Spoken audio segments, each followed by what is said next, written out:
জবা, ও জবা, বলি কোথায় গেলি পোড়ার মুখী? সকালে উঠে কি গায়ে গায়ে না বেড়ালে হয় না? ও মা, আমি এখানে। ডাকছো কেন এইভাবে? বলি নদীর তীর থেকে কিছু বালি নিয়ে আয় তো মা। বালি দিয়ে কি করবে মা? আলো মরণ, সব কিছু ভুলে গেছিস দেখছি। আরে কদিন পর যে বটতলায় মেলা হবে, সেখানে মুড়ি মুড়কি নিয়ে বসতে হবে তো। এখন থেকে মুড়ি না ভেজে রাখলে কবে ভাজবো বলতো? ও তাই বলো। তা চৌধুরী বাবু মেলার ঘোষণা দিয়েছেন? বৈশাখ মাসের তোর বেশি দেরি নেই। সে দিয়ে দেবে খন। ওনার আশায় বসে থাকলে আর কিচ্ছু হবে না। আমাদের আগে থেকে সব তৈরি করে রাখতে হবে। ঠিক আছে মা, আমি তবে নদীর তীরে গেলাম। কই, একটা কিছু দাও তো বালিগুলো নিয়ে আসার জন্য। ওই যে ওই ঘরের ভেতরে একটা গামলা আছে, ওটা নিয়ে যা। আমি যাই আগের বছরের ধানগুলো সব বের করে আসি, ওগুলো রোদে দিতে হবে। ও মা, আমি গেলাম। তাই যা, আর ফেরার পথে একটু নদীতে নেমে দেখিস তো কটা মাছ ধরা যায় কিনা।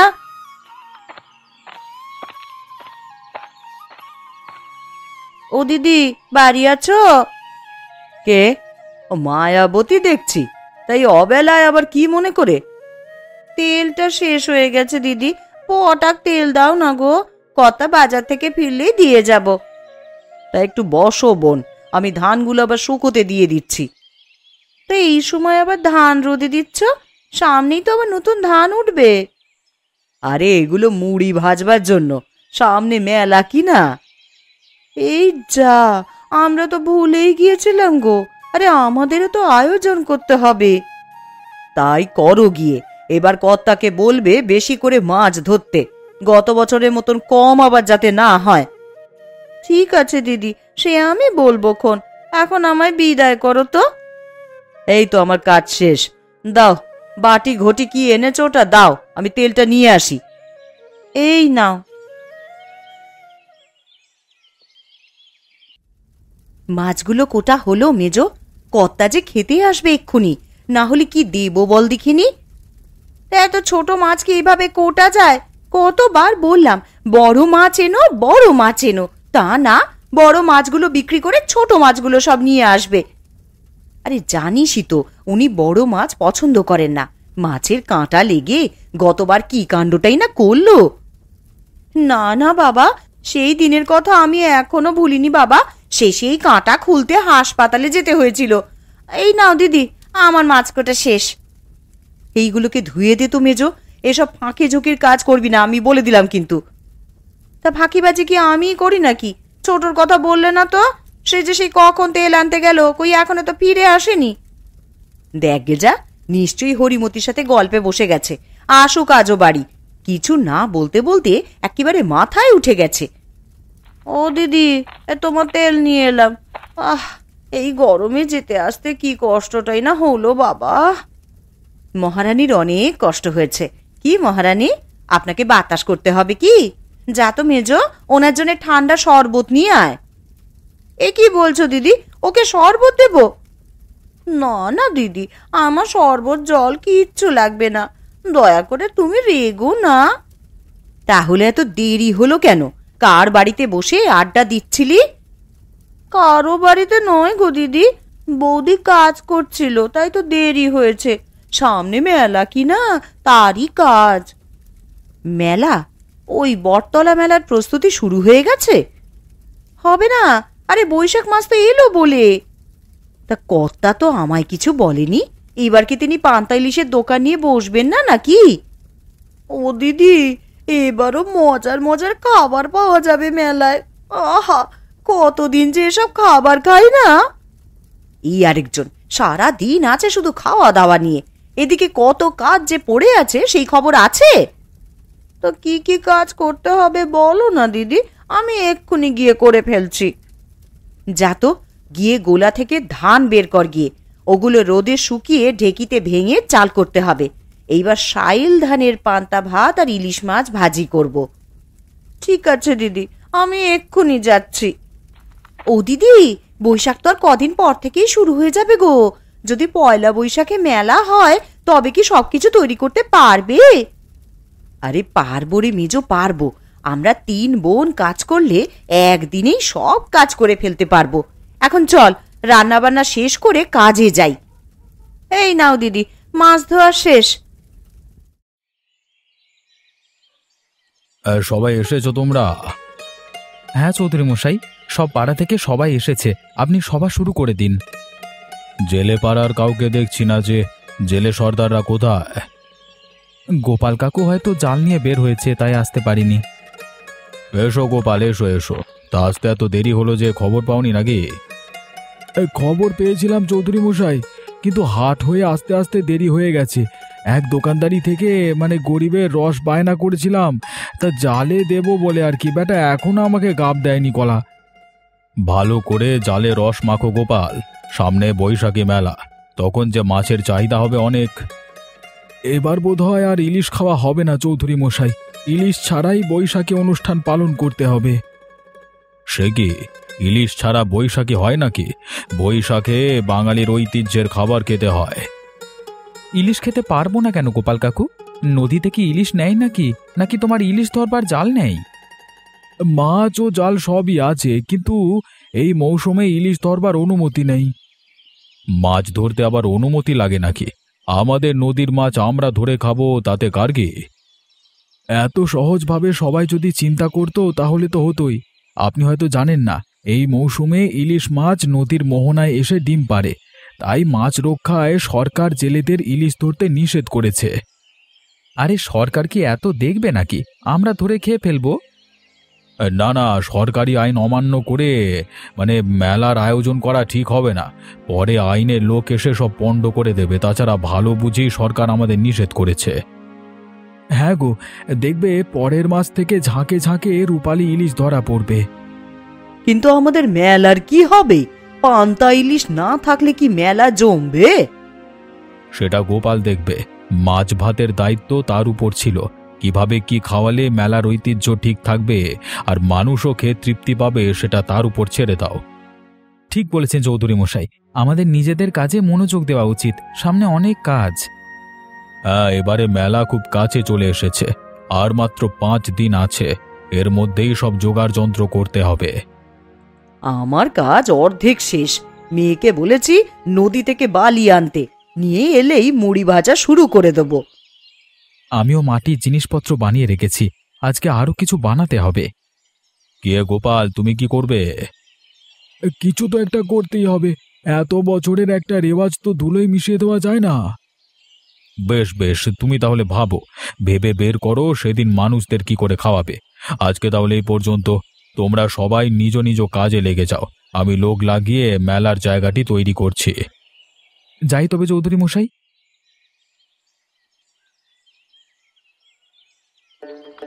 গিন্নি, আরে ও গিন্নি, কোথায় তুমি? বলেছিলাম হাঁড়ি পাতিলগুলো উল্টে পাল্টে দিতে, সে দেওয়ার তোমার সময় হয়নি। মায়ের মাথা ধরেছে বাবা, তাই সকাল থেকে ঘরে শুয়ে আছে। আবারও মাথা ব্যথা শুরু হয়েছে? কবিরাজ মশাইয়ের ওষুধটা খাইয়েছিস? তা খাইয়েছি। বেশ, তবে শুয়ে থাকতে বল। আর তুই এইদিকে আয়, উঠানে জিনিসপত্রগুলো উল্টে দে, আমি মাটি নিয়ে বসবো। এত জিনিস দিয়ে কি করবে বাবা? মাটির জিনিসপত্র তো অনেক হলো। জিনিসপত্রের দরকার আছে বাবা, সামনে মেলা, সে সময় মাটির জিনিসের অনেক চাহিদা। ও এই কথা, তাহলে তো অনেক মজা হবে বাবা। মেলায় অনেক মজার মজার খাবার থাকবে। তা থাকবে, এখন কাজ কর, না হলে মেলার মজার খাবার খেতে পারবি না। হ্যাঁ বাবা, আমি যাচ্ছি। মা ভাত রান্না করে রেখেছে, তুমিও খেয়ে নাও।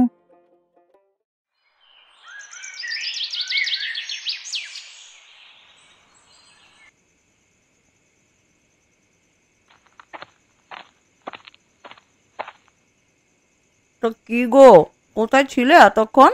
ভাত তো খাওনি এখনো। আমি সে কখন থেকে ভাত নিয়ে বসেছিলাম, এই কেবল খেয়ে ঘরে এলাম আমি। কুবেরের বাড়িতে ছিলাম, গায়ের সবাই আলোচনা করছিল। তা তো রাত জেগে আবার কিসের আলোচনা বাপু? যাও না, গিয়ে খেয়ে নাও, আমি মেজোকে বলছি। আমি খেয়ে এসেছি, রাতে আর খাবো না। কি হয়েছে বলো তো তোমার? কোনো কিছু নিয়ে চিন্তিত মনে হচ্ছে। আর বলো না গিন্নি, এবছর ইলিশ মাছ ধরা যাবে না। এদিকে বৈশাখী মেলাতে পান্তা ইলিশ রান্না করতে হবে, কি যে করি। তা এই নিয়ে এত ভাবছো কেন? আরে ইলিশ রান্না না করলে অন্য মাছ রান্না করব। অন্য কি মাছ আছে রান্নার মতো? ইলিশ হলো আমাদের জাতীয় মাছ। এটার সাথে বাঙালির ঐতিহ্য মিশে আছে। ইলিশ ছাড়া কি আমাদের উৎসব সম্পন্ন হবে? আরে ইলিশ জাতীয় মাছ হলেও আমাদের নিজস্ব ঐতিহ্যের তো আরো অন্যান্য অনেক মাছ আছে। এই যেমন ধরো চিংড়ি মাছ, আগের দিনে পান্তা দিয়েই চিংড়ি খাওয়া হতো, সে মাছও তো খাওয়ানো যায় নাকি? এই কথা তো মন্দ বলনি গিন্নি। এমন খাবার খাওয়ানো যায়, এতে গরিব মানুষও সকলের খাবার পাবে, বাঙালি ঐতিহ্য রক্ষা হবে। তাহলে বরং তুমি তাই করো, এই কাল থেকে চিংড়ি ধরা শুরু করো। সেই জন্য তো আবার আলাদা জাল কিনতে হবে। জাল আছে গিন্নি, কিন্তু চিংড়ি রান্না কে করবে? ভালোভাবে রান্না না করলে কিন্তু পান্তা চিংড়ি কেউ খাবে না। সে নিয়ে তুমি চিন্তা করো না গো, মেজো খুব ভালো রান্না বান্না পারে, ওকেই বলে দেখবো খন, না হলে শহর থেকে বাবুর্চি আনতে হবে। ঠিক আছে, তুমি মেজো গিন্নির সাথে কথাবার্তা বলে দেখো কি হয়। তবে একটা কথা মনে রেখো, এবার যদি রান্না ভালো না হয় তবে কিন্তু ব্যবসাটা আর চালানো যাবে না। আরে আমার ওপরে তুমি একটু ভরসা রাখোই না, কোনো সমস্যা হবে না, দেখো। ঠিক আছে, আমি তবে ঘুমাতে গেলাম।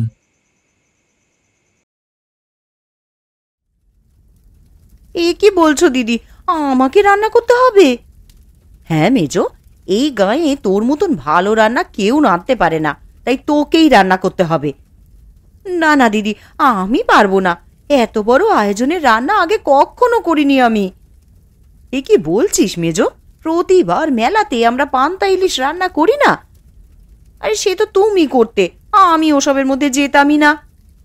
তা বললে তো আর হবে না দিদি, এবার তোমাকেই রান্না করতে হবে। তোমার হাতে চিংড়ির মালাইকারি খেতে যা মজা লাগে না। তা বেশ, তোরা যখন বলছিস চেষ্টা করে দেখতে পারি। তা কি কি রান্না করতে হবে দিদি? চিংড়ি দিয়ে তুই যে যে পদ রান্না করতে পারিস সবই রান্না করবি। আমি কর্তাকে বলেছি, তিনি সব ধরনের চিংড়ি মাছ জোগাড় করে নিয়ে আসবেন বলেছেন। বেশ, তাহলে চিংড়ির ঝোল, নারকেল দিয়ে চিংড়ি, চিংড়ির মালাইকারি, চিংড়ির নাড়ু, কচু চিংড়ি, আর সাথে থাকবে পান্তা ভাত। এ তো তাহলে খুবই ভালো হবে গো দিদি, এত সব পদ দিয়ে পান্তা খেতে মজাটা যা লাগবে না। কি গো গিন্নি, মেজো গিন্নি রাজি হয়েছে? আরে হয়েছে গো হয়েছে, দিদি সব রান্না নিজের হাতেই করবে বলেছে। বেশ বেশ, তাহলে তো ভালো। বড় একটা বোঝা মাথা থেকে নামলো তাহলে। সেই জন্য কিন্তু অনেক চিংড়ি লাগবে, আর যা যা মশলা দরকার সব কিন্তু আমাদের চাই। চিংড়ি নিয়ে দুশ্চিন্তা করো না, আজই নদীতে চিংড়ি ধরবার জাল ফেলবো, আর হারানকে বলে দেব মশলাপাতি সব ওই দেবে। বেশ, তাহলে আমরাও রান্নার আয়োজন করি। ও ছোট, তাড়াতাড়ি যা তো বাবা, ঢেকি ঘরটা খুলতে হবে। অনেক ধান আছে, সেগুলো ঢেকিতে ভেনে চাল করতে হবে, তবেই না পান্তা চিংড়ি খাওয়া যাবে। যাচ্ছে দিদি, আমি এক্ষুনি গিয়ে ঢেকি ঘরখানা একেবারে পরিষ্কার পরিচ্ছন্ন করে দিচ্ছি। ও বউ, তো ল্যাপা হলো না এখনো? আরে ওদিকটা তাড়াতাড়ি শেষ কর না, ছোট আলপনাটা দিয়ে দি। আমার শেষ বৌদি, ও যাবা, গাছের নিচটা ভালো করে ঝাড়ু দে তো মা, ওদিক দিয়ে বাউল গানের আসর বসবে। ভালো করেই দিচ্ছি মা, তোমায় এত বলতে হবে না। দেখলে গো বউ, দেখলে আজকালকার মেয়েজিদের কিছু একটা কথা বলা যায় না, অমনি সাপের মতন ফুঁসে ওঠে। কি হলো কি? আরে সাপ আসলো কোত্থেকে? এখানে তো সাপ খোপ থাকবার কথা নয়। সাপের কথা বলছি না গো, নিজের মেয়ের কথা বলছি, যাকে এতদিন পেলে বড় করলাম সেই কিনা ফনা তোলে। আমার কোনো দোষ নেই গো চৌধুরী মশাই, মা শুধু শুধু আমার নামে মিথ্যে নালিশ দিচ্ছে। কে সত্য আর কে মিথ্যে তা মেলার পর বিচার করা হবে। এখন শোনো সবাই, এই মেলায় দূর দূরান্ত থেকে অনেক নামি দামি মানুষ আসবে, তাই আয়োজনের কোনো কমতি দেওয়া হবে না। সে নিয়ে আপনি চিন্তা করবেন না, এবারের মেলা অন্যবারের থেকে বেশি জাঁকজমক হবে। তা তোমার পান্তা ইলিশের সমস্যার সমাধান হয়েছে? হয়েছে চৌধুরী সাহেব, তা সময় মতো দেখতে পাবেন। বেশ, আমি তারই অপেক্ষায় আছি। এবার দেখব তোমরা কি চমক আমাকে দেখাও।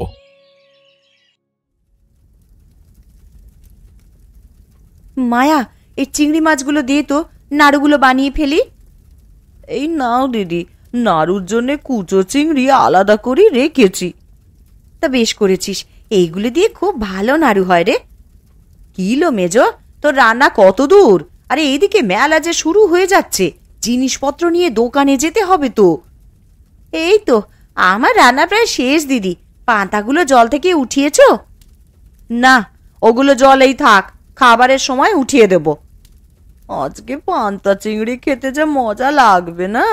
ও দিদি, সাথে নুন আর লঙ্কাও দিও কিন্তু। সে তোমায় আর বলতে হবে না গো, আমি সব গুছিয়ে রেখেছি। এখন চলো জিনিসপত্র নিয়ে রওনা দিই, আমার রান্না প্রায় শেষ হয়ে এসেছে। ও গিন্নি, হলো তোমাদের? রায় বাহাদুর তাগাদা নিচ্ছেন, তাড়াতাড়ি মেলায় যেতে হবে। এই তো আমাদের হয়ে গেছে, তুমি পান্তা ভাতগুলো নাও। আরে ভাত আমার মাথায় আছে, তোমরা একে একে চিংড়ির তরকারিগুলো নাও। ও ছোট গিন্নি, বসে রইলে কেন, তাড়াতাড়ি করো। চলো চলো দিদি, আমি নাড়ুগুলো নিচ্ছি, বাকিগুলো তোমরা নাও বরং। এই একদম না, ওটা তোর হাতে দিলে মেলায় আর পাওয়াই যাবে না, পথেই সব সাবার করে দিবি তুই। তুই বরং কচু চিংড়িটা নে। না না দিদি, ওটাই বড্ড গলা ধরে। যা খাওয়ার তোমরা মেলায় গিয়ে খেও, এখন চলো তো। মাটির জিনিসগুলো ভালোভাবে সাজিয়ে রাখ বাবলু, ওগুলো যেন পড়ে ভেঙে না যায়। আমি ভালোভাবেই রাখছি বাবা। পুতুলগুলো কোন দিকে রাখবো? ওগুলো সবার সামনে রাখ, যাতে সবার চোখে পড়ে। ও মা, দেখো ওরা কত সুন্দর সুন্দর পুতুল কিনেছে, আমাকেও দুটো কিনে দাও না। জবা, আরে এসব রেখে বেচা কেনায় মন দে তো, ওই পুতুল চলে যাবে না। সন্ধ্যাবেলায় দাম কম থাকবে, তখন তোকে সব কিনে দেবো। তোমার ওই মুড়ি মুড়কির মতো সন্ধেবেলায় পুতুলের দাম কমবে না বৌদি, বরং তার আগেই বিক্রি হয়ে যাবে। ও মা, দেখলে কাকু কি বললো, আগে নাকি সব বিক্রি করে ফেলবে। চাল, ও সব প্রকাশের চাল, কেউ ওর কাছ থেকে কিছু কিনছে না তো, তাই এই রকম বলছে। তাহলে কিছু খাবার কিনে দাও, জেলে বউরা পান্তা ইলিশ নিয়ে এসেছে, ওগুলো খাবো। এই মেয়ে তো দেখছি আমাকে একেবারে পাগল করে ছাড়বে, খালি খাই খাই আর খাই খাই করছে। বলি, তোর পেটে কি রাক্ষস ঢুকেছে নাকি রে? এসব রেখে কাজে মন দে তো, নাড়ুগুলোর ওপরে মাছি উঠছে, ওগুলোকে তাড়া। আগে খেতে দাও, না হলে কোনো কাজ করব না। এই মেয়েকে নিয়ে আমি আর পারলাম না। বেশ, যা গিয়ে কি খাবি তা খেয়ে আয়, বেশি দেরি করবি না বলে দিলাম। ও, কেবল বললেই হবে, টাকা দিতে হবে না? তো মাটির ব্যাংকে যে সারা বছর ধরে টাকা জমিয়েছিস, ওইগুলো কোথায়? ওইখান থেকেই টাকাটা নিয়ে যা না। আমি জানি তো তুমি কিচ্ছু দেবে না, সেই জন্যই আটঘাট বেঁধেই এসেছি। এই বাবলু, যাবি পান্তা ইলিশ খেতে? ও বাবা, আমাকে ডাকছে, যাবো আমি। আরে এই যে দেখছি পাগল করে ছাড়বে। বেশ, যা, আর এই নে টাকা, নে এনে।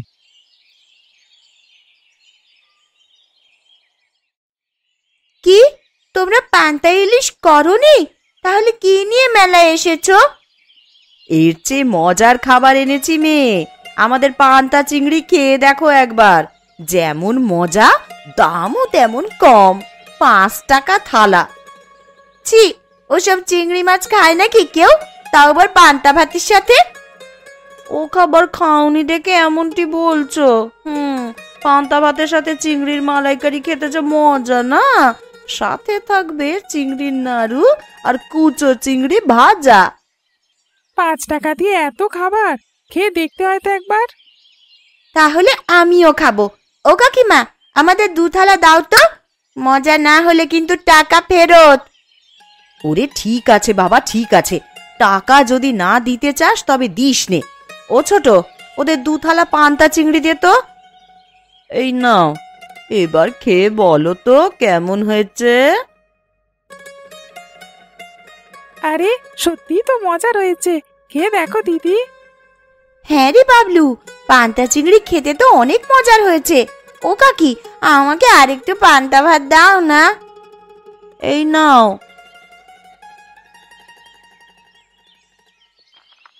কোথায় গোপাল, কোথায়? ও নাকি পান্তা চিংড়ি নিয়ে এসেছে। আগে চৌধুরী মশাই, আমি এখানে। ইলিশ মাছ পাওয়া যাচ্ছিল না, তাই চিংড়ি দিয়ে কাজ চালিয়েছি। তাই বলে চিংড়ি মাছ দিয়ে পান্তা দিতে হলো? ছি ছি ছি ছি গোপাল, বাজারে কি তুমি অন্য মাছ পেলে না? আমাকে কিছু বলবার আগে আপনি একটু খেয়ে দেখুন চৌধুরী মশাই, তারপর যা বলবেন তাই মাথা পেতে নেব। বেশ, দাও তাহলে। ও ছোট, এই চৌধুরী মশাইকে তাড়াতাড়ি খাবার দে তো। দিচ্ছি দিদি। এই নিন চৌধুরী মশাই। আরে সত্যি তো, এই খাবার খেতে তো অনেক সুস্বাদু লাগছে। এ তুমি কি রান্না করলে গোপাল?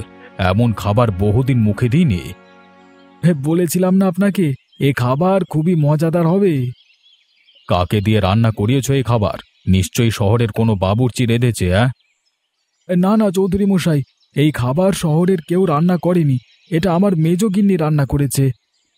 বাহ বাহ বাহ বাহ, এত মজার খাবার ও রান্না করতে পারে।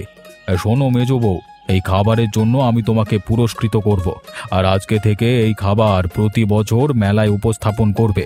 ইলিশ নয়, পান্তা চিংড়ি আমাদের মতো গরিবের ঐতিহ্য। আমার কোনো পুরস্কার লাগবে না চৌধুরী মশাই। আপনি যে আমার খাবারটাকে সবার সামনে পরিচিত করেছেন, এটাই আমার সবচেয়ে বড় পুরস্কার।